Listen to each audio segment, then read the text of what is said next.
el dinero que se le entrega o que se invierte por parte del gobierno de los Estados Unidos en el ejército estadounidense es enorme. Aquí los presupuestos en Europa no reciben presupuesto de promoción de reclutamiento. ¿Qué quiere decir esto? Tú vas a Estados Unidos y te ves miles de comerciales donde invitan a la gente y tienen una población con una idea militarizada. ¿Qué quiere decir esto? Los enseñan desde niño a que si ves a un militar, gracias por tu servicio. Thank you for your service. Gracias, señor, por su servicio. Y los ves fuera del ejército y siguen caminando todos derechitos, ¿no?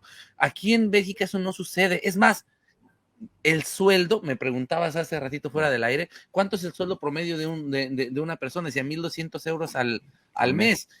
Un soldado gana un salario mínimo, quizás 1,5. Entonces, vemos a un militar que le dicen, te vas a ir a matar con los rusos, oh, por 1,500.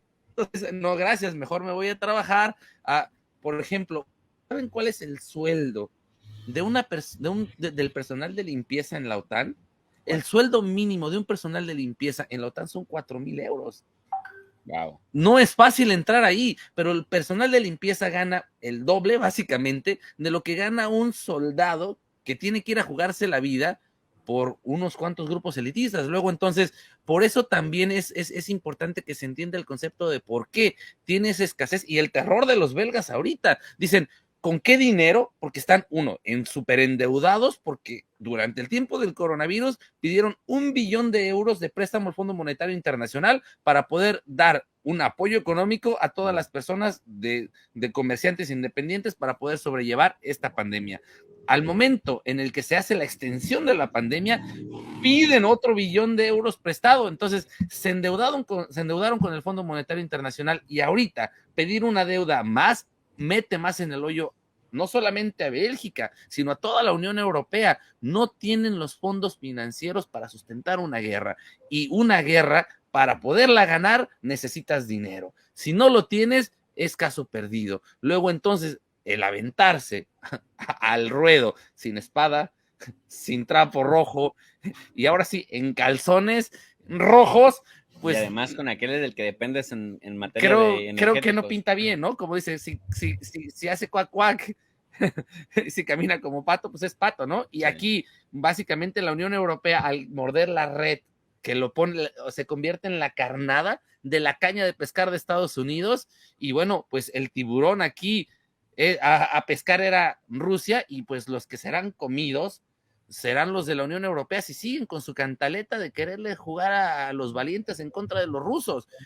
Terminarán siendo devorados, terminarán en una situación caótica porque Rusia lo único que tiene que hacer es cerrarles la llave del gas, que ya vimos que no hay, ¿sí? Cerrarles la llave de la electricidad. Ya lo van a ver cuando vayamos a las tiendas aquí de donde se proveen los productos. Ni siquiera hay aceite de girasol, porque uno de los mayores proveedores precisamente de esto eran los ucranianos, y al momento en el que hay este conflicto con los rusos, se deja de proveer el aceite, o sea, hasta para cocinar. Entonces, sí es algo muy difícil. Te das cuenta que lo que compré en Francia en un Costco, vamos a hacerle publicidad al Costco, sí, eran productos provenientes de Estados Unidos, básicamente. Costco gringo.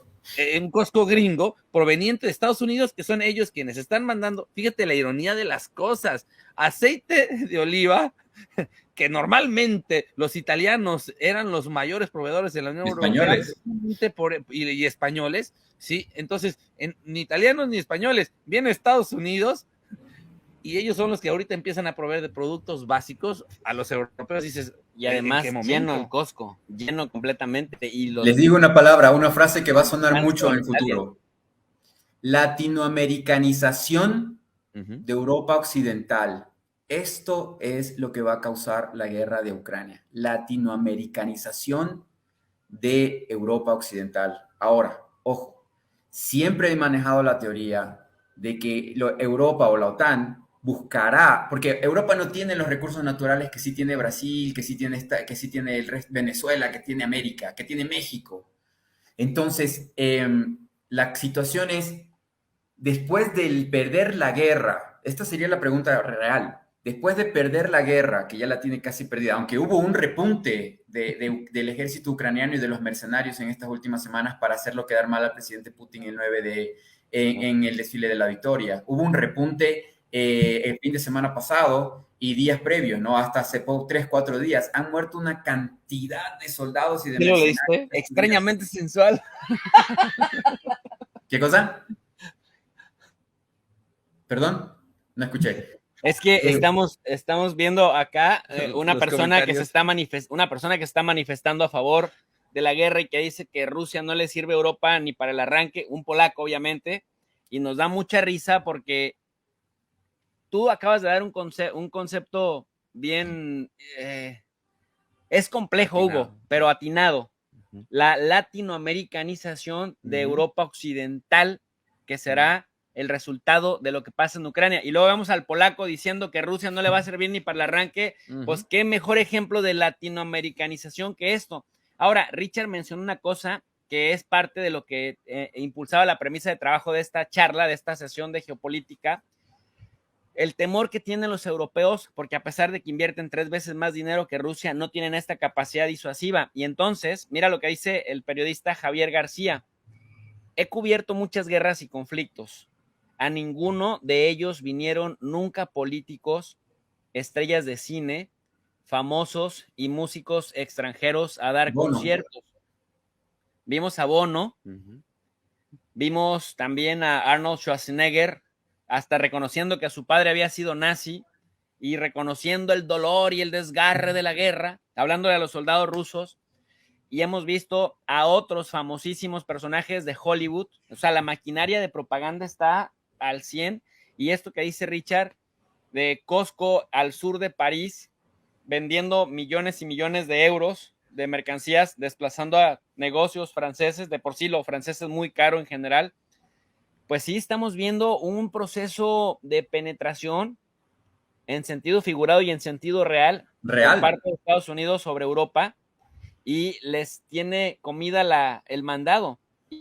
Javier García, Profe, aquí en la pantalla, es... Profe, usted habrá visto en cada uno de los lugares que ha ido de Europa un McDonald's, en los Sí, lugares más seguro. turísticos y más antiguos, repleto los McDonald's en Europa.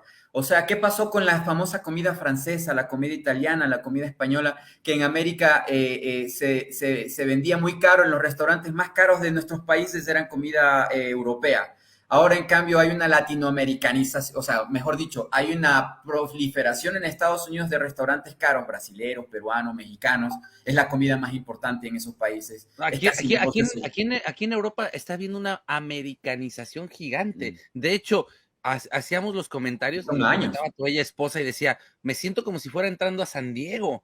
¿Sí? Entonces, y se veía en la parte de abajo de la pie de carretera, precisamente, unos tipo barns, como tipo casitas de granja, completamente estadounidense.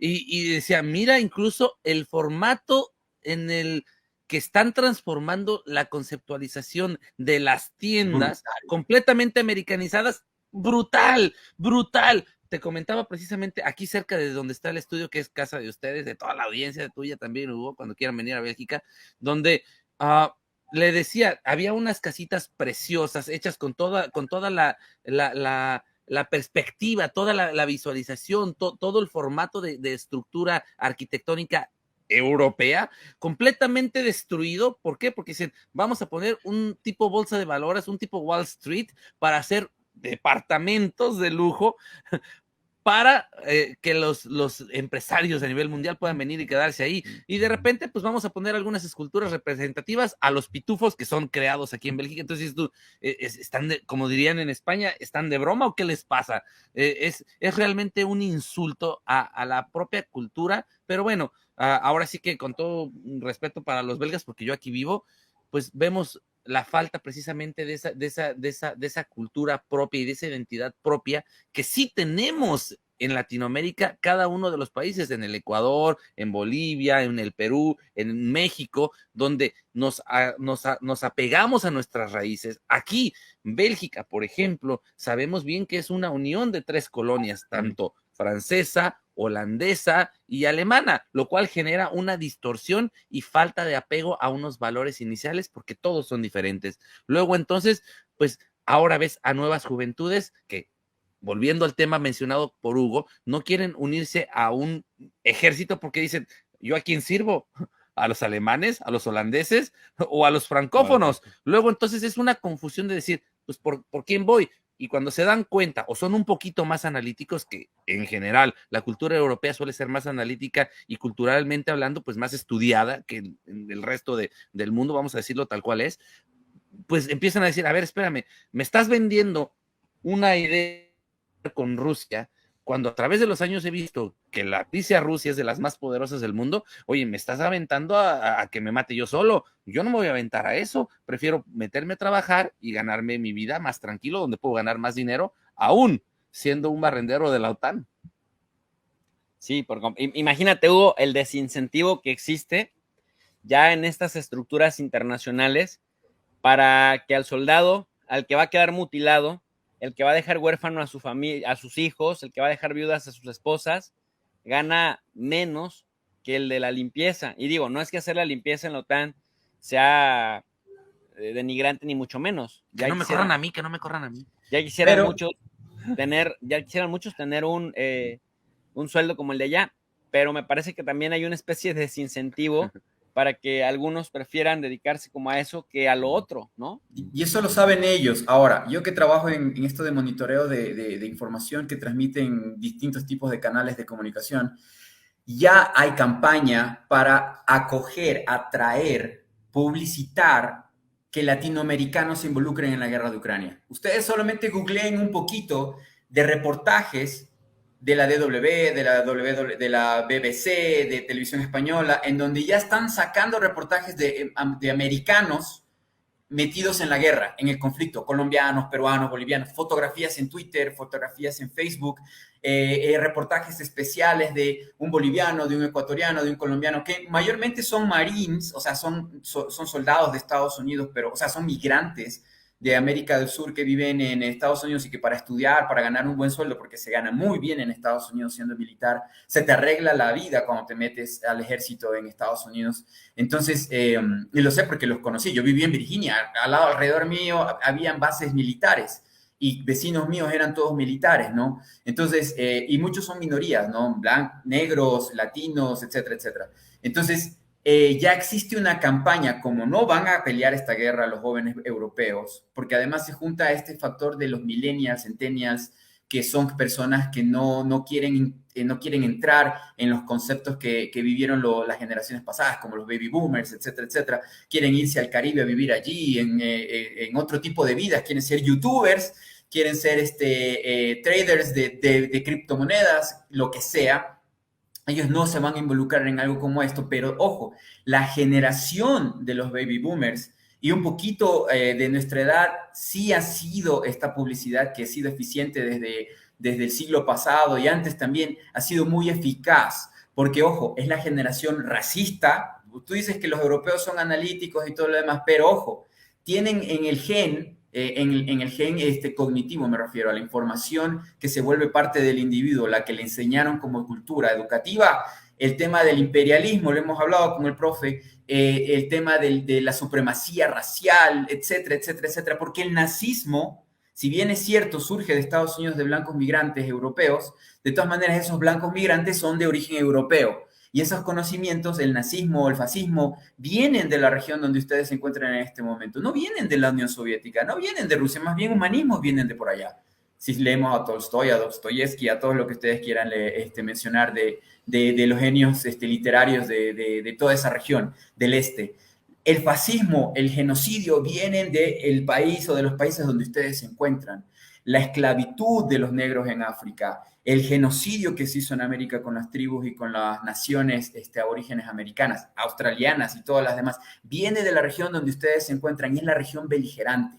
Entonces, el conflicto va siempre a empezar desde donde ustedes se encuentran. Por eso hay la unión de la OTAN, se encuentra en Bruselas, también está la Unión Europea, se encuentra en Bruselas, y etcétera, etcétera, etcétera. Entonces, lo que hacen los países no imperialistas o que tienen sus círculos bien definidos, megapaíses, ¿no? Estas meganaciones que son pequeños planetas, China, Estados Unidos, Rusia, lo que hacen es, por lo menos estos dos últimos que menciono, ver qué es lo que hace el rival para enseñarle, educarle de que con ellos no puede funcionar el imperialismo. O sea, quieres mi gas, quieres mi petróleo, porque ya eres una región decadente, estoy hablando de la Unión Europea, es un imperio en decadencia. Entonces, lo que hacen es desesperadamente querer ingresar a Rusia y obtener gas de manera cual sea. Físicamente lo están probando en Ucrania con la guerra para ver si enviando armamento sofisticado. El armamento más sofisticado que tiene toda la OTAN está siendo utilizado en este momento en Ucrania. Han tenido ciertas victorias, hay que decirlo,